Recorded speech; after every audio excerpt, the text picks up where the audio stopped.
Hi, Chris Owings here with some tips on how to spread fertilizer.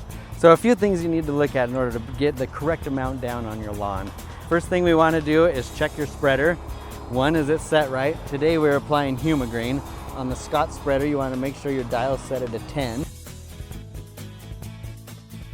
And then you want to check and make sure everything's working properly, and you squeeze the handle, the gate's opening up inside. This particular model has an edge guard on it, so you want to look at the side here. Is this off or on, depending on if you're walking along a sidewalk. If it's on, it will not throw to the right side. If you're in the center of your yard, you just want to make sure that's set off, so it's doing a full 360 throw on it. Second thing you want to do is make sure you don't overfill the spreader.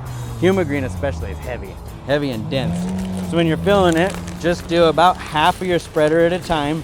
That way you don't put too much weight on the agitator itself.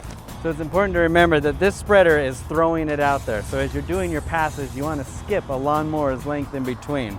It is throwing it at about 2 foot mark, but you can see it's farther than you think. So if you're just skipping that lawnmower length, you'll get good coverage. And today we're applying the 25-pound bag of Green, which covers 1,250 square feet. Now this is probably the hardest part and the most difficult to get right. But when they calibrate your spreader settings to get that coverage, they are assuming you're walking 3 miles per hour, which if you ask me is ridiculously fast. So 3 miles per hour is 40 feet in 9 seconds if you want to help calibrate yourself. If you can't walk that fast, I really recommend toning your spreader down. Instead of a 10, maybe go down to an 8. That way you make sure you get the correct coverage. Well, we just finished applying everything.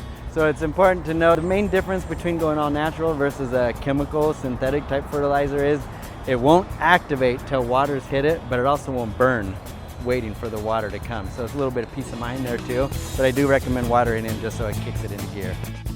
Nobody knows.